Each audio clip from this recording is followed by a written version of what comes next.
So, I mean, I've been in bioinformatics for quite a long time now, and as long as I've been in bioinformatics, I've listened to people make general observations about distributed databases and centralized databases. And often I think the generalized observations are quite lazy and unenlightening. So let me start with some lazy and unenlightening generalized observations of my own. And these are observations drawn from economics. So one way of trying to organize an economy is with a command economy. In fact, command economies are very efficient at meeting narrow targets, which is why they're very popular in war. If you want to maximize the number of bullets per buck you produce, a command economy is a good way of doing it. However, they're not very good at responding to diverse societal needs. They're not very good at unforeseen innovation, and they have a certain tendency towards tyranny, although those efficiently produced bullets tend to end up in the back of people's heads. So an alternative is to have a market system, a system which is more competitive, and the advantage of such a system is it tends to be very well aligned to diverse wants and good at innovation, but competition itself can be a sort of negative-sum game, and you've got a very weak governance model for dealing with problems like scarcity, externality, and path dependence, and pro-market zealots tend to define these problems out of existence before demonstrating that the market economy would be wonderfully efficient if only these sorts of things weren't problems. But of course, it's possible to have a middle path. I mean, one name sometimes given to a middle path is European social democracy. And where this naturally comes onto subject is that you could consider ELIXIR to be kind of like a social democratic solution for life sciences data management, in which we're neither trying to run everything in a centralized manner, but we are trying to coordinate and regulate to some extent to deal with certain problems that can't be efficiently met if just lots of individual people and institutes do their own thing in a totally competitive fashion. It's a bad time in some ways to be making parallels to models you like to social democracy. All I can say is that the image on the bottom right is from about 70 years ago. So yeah, maybe social democracy is always in crisis, but nonetheless, I do think it's actually quite a nice and positive paradigm for ELIXIR. Okay, let's get on to the subject now. So I'm interested in genomic data, and we have over Europe in ELIXIR many nodes which are partners now. We have many nodes. There are many genomes which have now been sequenced. This is the start of a list of sequenced genomes that are present in the Ensembl site, but these are themselves only a small proportion of a wider number of genomes that are now available. In bacterial Ensembl, we have about 40,000 genomes available. In the European Nucleotide Archive, the numbers are well up into 6 figures. Some mass resequencing projects are generating tens or hundreds of thousands of genomes within the context of one project. So we have many nodes, we have many genomes, and there are also many different tools for analyzing genomes. Here I'm showing 4 pages from 4 particular genome browsing tools. But for most forms of analysis of genomic data, there are many different tools which exist. So here perhaps is an idealized model for how you might want your bioinformatics services to work. You might have different repositories, each storing a different type of data. You might want a set of tools, each doing a different thing. Where, however, there was any overlap between the data types represented by the tools, you'd like them to be served by a common interface. And this then makes it very easy for users to go to the tools that perform the analysis they want on the data they want and get their answers in a nice, easy way. And ideally, the tools would all be mounted in some sort of cloud location, making them available wherever you were in the world with high performance. And the user wouldn't care where the data is, where the databases are, where the tools are. The user simply knows they need to ask the right questions through the standard interfaces in the cloud, and they get back what they want magically. So summarize that again, cloud hosting allows non-redundant data to be served effectively all around the world. Standards allow data to be exposed to all tools that want to use them. Your cloud hosting provides good performance. You've got common interfaces for common data. And tools are really competing as tools. So if a new tool is going to exist, it's got to do something which no existing tool does or do it better. But what you don't end up is with a bad tool surviving because it's the only tool that has the data set someone wants, or the only tool that will run with reasonable performance in your particular part of the world. So by sort of splitting these things up into layers, the tools compete as tools, you get a non-redundant tool set. Should be reduced redundancy, development and maintenance costs, reduced complexity for users. Interesting question is how you're going to fund this model. This is a sort of last general economic insight. A general problem of the internet is that the market power tends to lie at the gateway and content providers get squeezed. So if we go back a slide to the previous slide, you've got all this data which is being looked after, hopefully well, by these databases in a non-redundant fashion, invisibly. And of course, the user doesn't care who's looking after the data, but the data custodian needs to be paid for doing so. So though this is a very idealistic model, it's actually quite hard to achieve within our current funding landscapes. So let me move on. Here's a sort of model you don't want. Different databases store different bits of data. It's hard to get data in and out of the different databases. So some databases end up storing the same data. So you end up with just redundant custodianship. Likewise, because only some tools can only access certain databases. Each tool has its own interface. Each user has to learn the interface of each tool. Some tools do the same thing and only differ because of their interface. So it's a less efficient system ultimately for getting less data to the users. So you've got redundant data stewardship. Tools can only access certain databases because there aren't standards. This might be partly by design. Possession of data brings market power. Differential performance of tools in different parts of the world.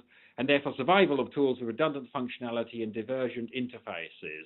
So not necessarily two tools survive because they do different things, but just because they're not really competing purely as tools, but are competing on these other criteria. So there's costlier development and maintenance costs for the scientific community and more complexity for users. So here's a kind of intermediate model. In this model, you manage to get non-redundant data stewardship, and you also actually have maybe I could have done my colors better, but the idea is that you have non-redundant data stewardship. Different pieces of data are going into standard tools, but you still have standard interfaces to deliver the data to the user. So what you're trying to do is you're trying to avoid two people doing the enormously expensive work of curating the same data. You're also at least trying to ensure that users can access the same data in a consistent way. So you haven't necessarily eliminated all redundancy from the system. You might still have local solutions meeting local needs.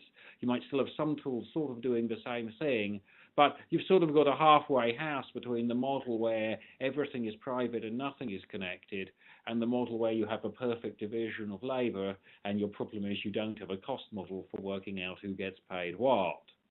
So this is this intermediate model. You have non-redundant data stewardship. You've got partial localization of data and services, and some what we could call market accountability about who does what. Similar use cases are served by the same tool set behind ideally common interfaces. And this way you try to reduce the complexity to user. By reusing the tools, perhaps for different data, you hope to reduce tool and development costs. You've sort of got a model of some coordination, some competition, which is my so-called social democratic solution. Okay, so that's the philosophy. Let's now become a bit more specific. Ensembl is the system for genome analysis that we've developed here at EBI. It was originally used for a human genome. Since 2009, we've used it for right across the taxonomic space. It has some nice features. I think one of its nicest features is that we have a very standard set of interfaces through which almost all our data is available. And these include a web-based GUI, a public MySQL server, Perl and RESTful programming interfaces, a comprehensive FTP site, and a data mining tool, and we currently use one constructed using the Biomark framework, and that has its own set of interfaces for getting large data linked to common data types in relatively efficient ways. And I think the fact that Ensembl is regularly updated, and each time it's updated, the entirety of the new release makes it available in all these ways. I think that accessibility of data through Ensembl is one of its main advantages. Now, it's not the only genome browser. Nonetheless, there are some other sites which use Ensembl. We know it's used in certain companies, particularly in the pharmaceutical industry. Here are some academic databases not so dissimilar to ourselves, which are using our software because it's available on GitHub open source. And these are apian-based, LEP-based, which is Lepidopteran genomes, worm-based Parasite, and Gramine, which is a plant genome database. A couple of these databases, the two on the right, are actually produced in active collaboration with ourselves. The two sites on the left are produced independently without any involvement from the EBI. So it certainly is possible to run Ensembl database systems without being at the EBI. And I think of all the systems for genomic data management in Europe, I think Ensembl is clearly the well-established and the best service. So here's a model how a distributed Ensembl could work in ELIXIR. You could imagine many nodes operating Ensembl infrastructure. You could imagine having shared work on code development. But you could imagine splitting data custodianship. So particular species or data types could be looked after by particular resources. And getting funds to raise money to work on particular species can be quite difficult. In general, people are fairly enthusiastic about funding human work. You want to build a high-quality data set for ring-tailed lemur, and it's much harder. Now, obviously, it may be hard because nobody wants to work on the ring-tailed lemur, and you'd be wasting your time developing a nice data set. But possibly, there's very small research communities all over the world which collectively are worth servicing, but it's not possible to link together small bits of funding from all over the world to run the service. But if you have a species which is particularly important in some countries, say if in Scandinavia someone really wants to run an elk genome database, maybe there's interest in funding that there. And then maybe it's stupid for anybody else to try and run an elk genome database, but rather you want to link that database in to databases for other species which are run elsewhere where there is interest in those. So this is the sort of model, the model that there might be funding in particular species, funding in data custodianship in particular areas, and effectively you allow the nodes which are working on particular species to run their own Ensembl, collect their own hits, directly service their users, but to do so in a way which doesn't siloize their own data from everybody else's. So I think one key part of this is that you have certain linking objects which must be maintained either in a distributed or a centralized fashion, but which must be commonly accessible to all nodes. So when you're in an Ensembl site, you're browsing around a genome, you're looking at genes, you're looking at alignments, you're looking at functional annotation. Often when you're in an Ensembl site, everything appears to be very self-referential, but then there are key linking objects between genomes. And search indices are one sort of linking object. Another are orthology calls, linking from a protein to its homologue. And these are sort of key concepts which need to be shared around a network, ensuring that you can round trip and jump from an olive genome being hosted by ELIXIR Italy to your elk genome being hosted by ELIXIR Sweden and back again. And you need to make sure that that round trip works okay and the users aren't returned to somewhere different to where they started. So I think this model of split data custodianship and split service can actually work, but you will need to have a set of common indexes and other objects to allow people to navigate. So the idea is that users should be able to move seamlessly through the network. You can imagine that people would be allowed to have some host-specific branding on their site, but the fundamental UIs, both programmatic and interactive, work in the same way, so it's not really very disorienting for the user. So when the user goes from ELIXIR Sweden to ELIXIR Italy, perhaps some of the colors change, perhaps some of the logos change, but the basic way the site works is seamless. So it's really no bother in fact that different ELIXIR nodes are hosting the site. So what are the challenges? Well, one challenge is obviously getting the fund commitment in nodes and the interest in nodes to actually running a service. But there are also technical challenges as well. One is that Ensembl hasn't really been engineered with a priority of being easily installable in any environment. Although we've boasted that we have external users, we don't have so many, and it has, I think fair to say, taken a commitment from all of them to get used to running the system. Another thing is that all Ensembl code tends to assume all data objects within the system are held locally. So this is a bit of a problem. It means that somebody can set up their own standalone Ensembl site and it runs just fine, but building a system where two Ensembl sites talk to each other and pass users over to each other as appropriate really isn't so easy. And then there's the questions, what really is the commitment required for a node to be included in a distributed Ensembl network? Just from a sort of selfish point of view, you could imagine at EBI we've spent some time building up our brand. If an ELIXIR node is committed to providing a good service about a particular genome, we better serve our users by linking out to that rather than doing a second-rate job ourselves. On the other hand, we worse serve our users if we link out to an external provider who does a third-rate job. So actually working out what are the minimum standards that we need to expect have a corollary. If an opponent, if a collaborator at a node is going to commit to using Ensembl services, using a software infrastructure which has been developed by the EBI, they need to be reassured that EBI isn't going to refactor the code next week in a way which makes it completely unusable for them.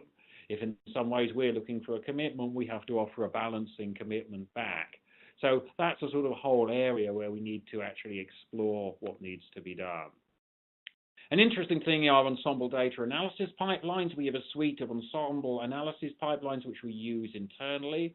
On one hand, these are somewhat, not completely, but mostly independent of a code base for disseminating data to users. So you can use the Ensembl framework for running your service without using the analysis pipelines. But at the same time, if multiple nodes are putting Ensembl software in place, it's a really interesting question. How do the Ensembl analysis pipelines compare for speed and accuracy with other analysis pipelines developed by other groups? We should be competitive up to a point, and also up to a point we should just accept the best solutions whoever's produced them. And with many nodes, it's possible perhaps to compare our experiences and define and adopt best practices. Here's another issue. It's to do with code. At the moment, we update the Ensembl code base and APIs about 4 to 5 times a year. That's quite frequent. On one hand, updates to the APIs you might think would be important to all nodes in a network, so that someone can come in with the same API and access the data wherever it's residing. On the other hand, it really is a heavy overhead to commit a group to doing 5 updates a year, particularly if it's 5 updates a year on a schedule determined by EBI. It's easy to see that could be our current model of operation might just not be practical for any other node. But if we can make APIs backwards compatible, we can try to ensure that a given version of an API is valid for a certain period of time, at least up to a year. And what we mean by that is that if a new version of the API queries a relatively recent version, relatively recent Ensembl database or Ensembl server, that relatively recent version should be able to serve a sensible answer to the queries made by the newest version of the API, or the new API should be able to handle not getting a response without falling over. So if we can introduce a level of backwards compatibility, this should reduce the frequency with which nodes running an Ensembl service would need to update, and make it possible for different nodes to have a somewhat independent update frequency, which I think would otherwise really prove a killer for a distributed service. So another point worth noting is that we're currently in the process of starting a very comprehensive redevelopment of the Ensembl code base. The bad news is that this will take about 2 years to be complete, but a good thing about it is putting an architecture that would facilitate a distributed resource, and which means we move away from this model where all objects are assumed to be held locally, is actually part of that redevelopment plan. Okay, so that's quite a lot of general introductory theory. So now let's say something about the particular implementation study. We've had partners on this from the Norwegian and Swedish nodes. And so the particular deliverables on this have been to develop code for a species registry, whereby individual species can be associated with particular URLs. And this is sort of part of this move away from having the assumption that all objects are locally stored. Working with nodes at Norway and Sweden, we've been trying to, and this work, the vast majority has been done by the partners, not by EMBL-EBI, but collectively effectively, we've been working to install, load, and test Ensembl data to establish Ensembl installations at the nodes, looking at software for both data analysis and data delivery.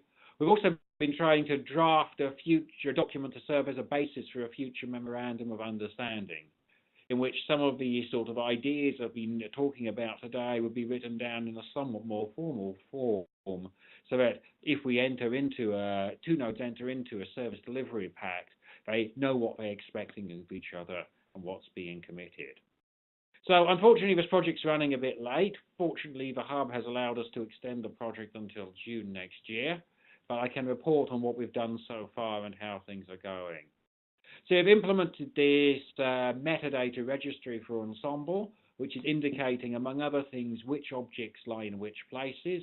We've made it accessible by RESTful API, which allows it to be queried independently of the rest of Ensembl, but will also allow us to build a new set of services which can use these API calls to look up where a given genome resides and work out where they need to offer links to. So here's a web page which is showing the list of RESTful API endpoints for the metadata registry. And here's an example of a query you might make using that API, where it's telling you, in this case, a list of all genomes where the definitive reference version is considered to exist on ensembl.org. We've got a version of Having Ensembl running at ELIXIR Sweden, and here's an illustration of a version of Cod Ensembl running at ELIXIR Norway. So progress has been made in getting the local installations up and running at the node sites. And so, for example, in the Norwegian node, Cod and Salmon are already running. They've also installed not just the genome browser software, but also the API and Hive. So Hive is Ensembl's compute farm management software. It's something in which a lot of the Ensembl data analysis pipelines are implemented. So all these are now running and installed at the Norwegian node. Over the remainder of the project, working together with the Institute for Marine Research, you can see that the cod and the salmon are going to be supplemented by the haddock and the halibut. I think fish sometimes have quite wonderful names, as well as the pest, the sea louse, which is a major parasite of salmon. So one general lesson from this project has been that installing Ensembl is hard.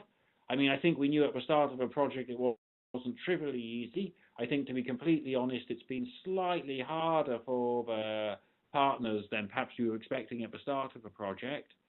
In fact, other people have noticed that if you're not used to running Ensembl, getting everything running can be difficult.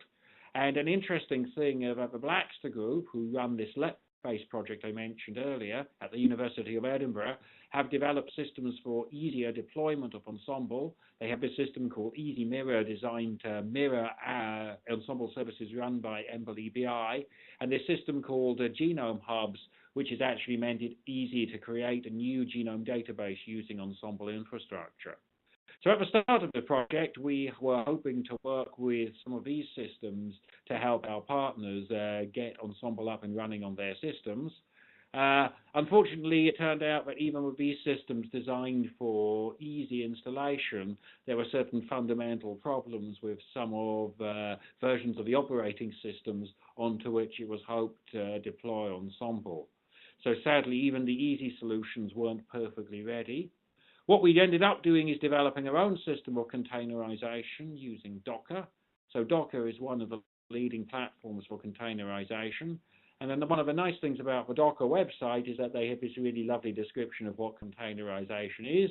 It's one of those things where you look at it and think, oh yes, they've got that description just right. So basically, it's a lightweight standalone executable package of a piece of software that includes everything needed to run it.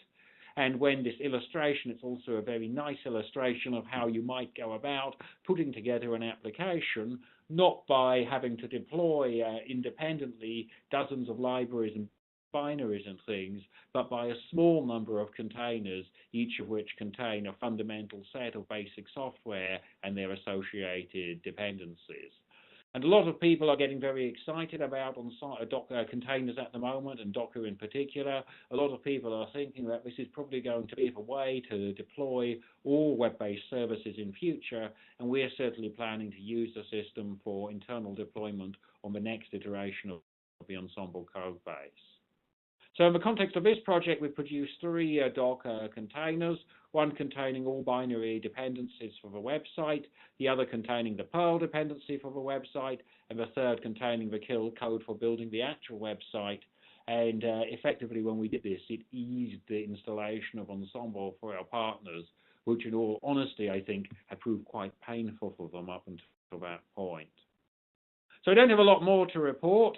Our partners, Kjell Thomas in Norway and Thomas in particular in Sweden, have been working manfully to get their Ensembl systems up and running. They all came to visit EBI for a week in April, which was, I think, very useful for information exchange, while a broader cast of people at EBI have been contributing help and advice at various points. And that's the end of the presentation. Happy Christmas, and I'll take questions.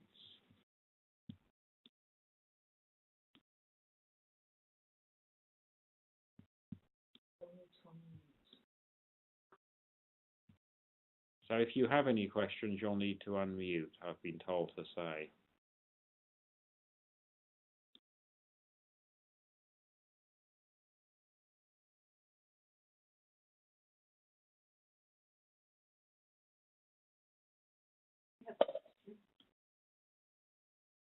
My question, this is Rachel speaking at the Hub.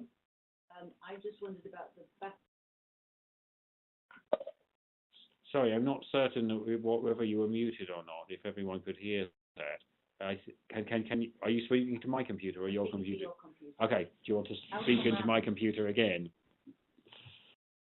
Sorry about that, folks. This is Rachel in the Hub, and my question for Paul is about the backwards compatibility that you were discussing, that to get around the 4 to 5 upgrades per year, which can be arduous.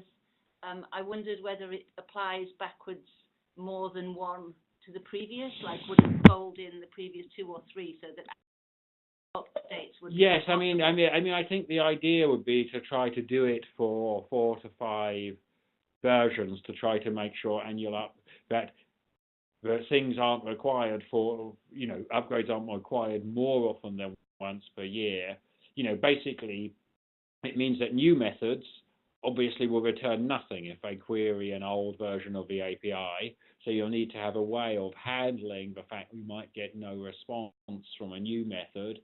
And it also means maintaining, methods which are deprecated for sufficiently long that people can, if something was not deprecated in release X, it clearly needs to still be there in release X+1, X+2 until the point where the warranty expires.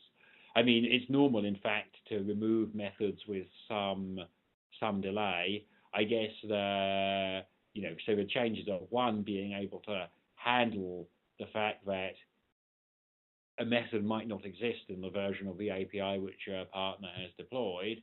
The other thing is that very occasionally you need to have large-scale reorganizations of the API. In fact, because the Ensembl APIs are very mature, like most mature things, they're rather conservative and rather resistant to change. But that's not to say there won't be some point in future at which quite large-scale change might be needed. And then clearly we would have to work very closely with any partners we were engaged in a service with to coordinate that. So I think that's quite fine if you think about this as a sort of event that might happen once every few years. It's obviously this very tight coordination probably isn't practical if it's something you have to do every release every 3 months. Mm-hmm. And so I think that's really where the idea of the backwards compatibility comes.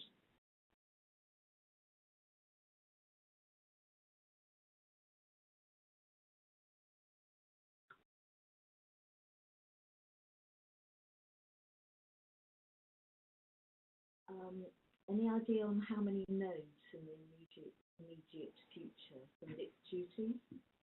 No, I don't, because I mean it all really depends what the nodes want to do. I mean, the implementation study I think has been good for helping more than anything else demonstrate both to us and a couple of the nodes what's actually involved in setting this up.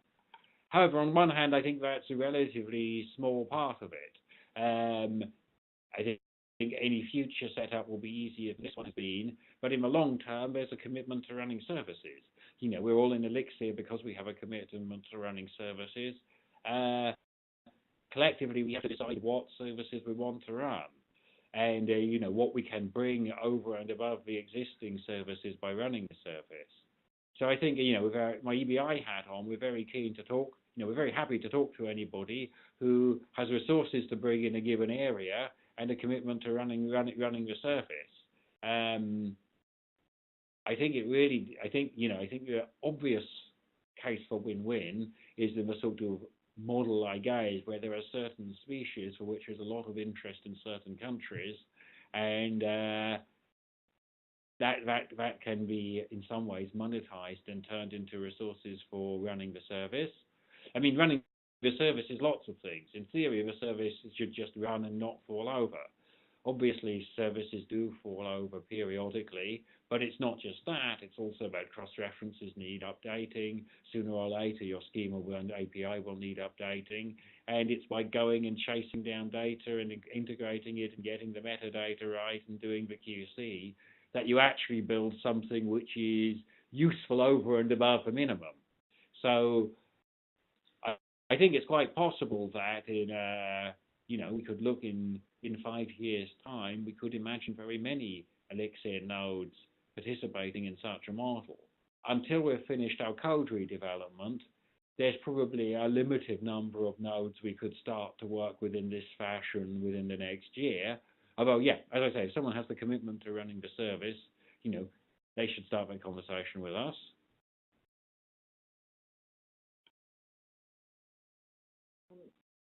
And Nick Duty says, I think ensuring quality between nodes will be crucial.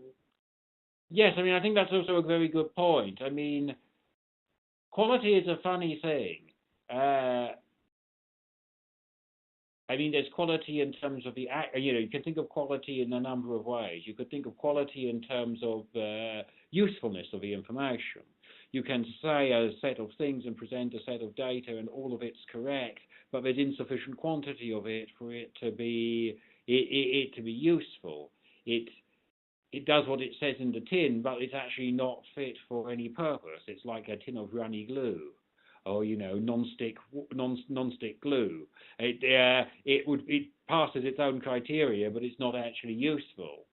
You then have data which is poor quality because its reliability is questionable. I mean, that's more worrying. I think that, in some ways, the most worrying thing of all, you could say, is data which doesn't describe what it is. And so the user doesn't actually know what they're getting.